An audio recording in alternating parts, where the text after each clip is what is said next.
আমি আল্লাহ ঘোষণা দেয়া দিলাম ইন্নাহু কানা গফফার, আমি আল্লাহ নিজ গুণে বান্দা তোমার সমস্ত জিন্দিগির গুনাহগুলা ক্ষমা করে দিব।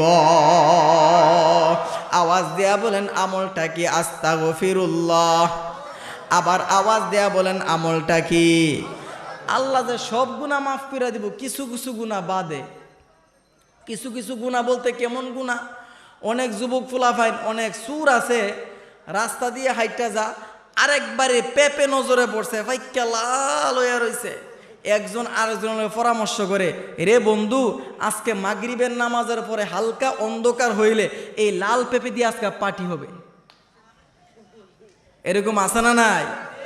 আমার মা বোনেরা সকালবেলা হাট সাড়ে 10টা, বিকালবেলা গাদ গাদ করে ঘরের মধ্যে আসলো 8টা, আর 2টা গেল কই? কথা বলেন না কে? ওই যুবক ফুলাফাইনের ফেডো। এই হক আল্লাহ মাফ করতো না। আল্লাহ সব মাফ করব। ফজরের নামাজের পর এমন কুয়াশা, কি সুন্দর কুয়াশা, একজনের চেহারা আরেকজন দেখে না। মুরব্বী বাবা কি করে?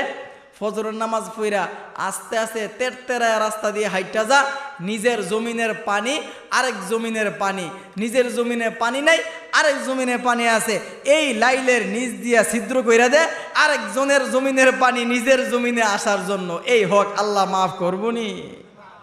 জুড়ে বলেন মাফ করবনি? আহারে কি সুদ বাইর হয়েছে! 10,000 টাকা দিয়ে দে সুদের উপরে, দেওয়ার সময় 1,000 টাকা রেখে দে।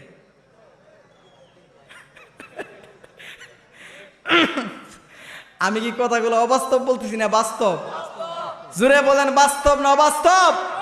আল্লাহ বলে ফাকুলতুস্তাগফিরু রাব্বাকুম ইন্নাহু কানা গফফার। আস্তাগফিরুল্লাহ পড়ো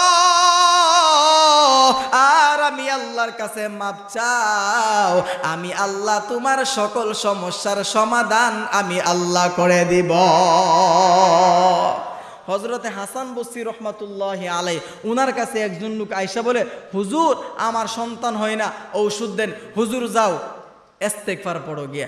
আরেকজন লোক আয়েশা বলে, হুজুর আমার ধন সম্পদ নাই, ঔষধ দেন। হাসান বসরি বলে, যাও তুমি ইস্তেগফার পড়ো গিয়া। ইস্তেগফার পেয়ে আবার আওয়াজ দেয়া বলেন সংক্ষিপ্ত, আস্তাগফিরুল্লাহ আস্তাগফিরুল্লাহ। জোরে বলেন আস্তাগফিরুল্লাহ। ওরে বাবারে, আমল শিখতে ভাল লাগে না, একটা টান দিলে ভাল লাগে।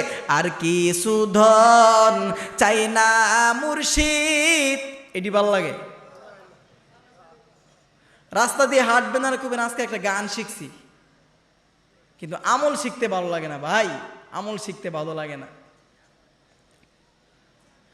হাসান বসরি রহমাতুল্লাহি আলাইহি, ওনার কাছে লোক আইসা বলে, হুজুর আমার ফসলগুলা নষ্ট হয়ে যাচ্ছে, কিছু আমল শিখে যান মিয়া।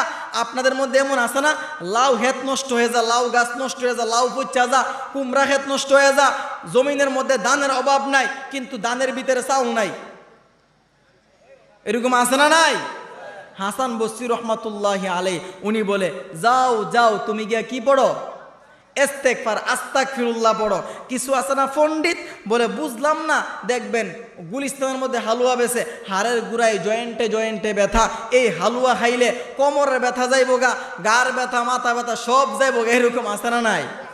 তো কিছু আছে না পণ্ডিত, হাসান বসরি রহমাতুল্লাহি আলাইহি উনাকে বলে, হুজুর বুঝলাম না, সন্তান হইব না, ফসল নষ্ট হয়ে যাচ্ছে, সন্তান কথা শুনে না, টাকা নাই পয়সা নাই,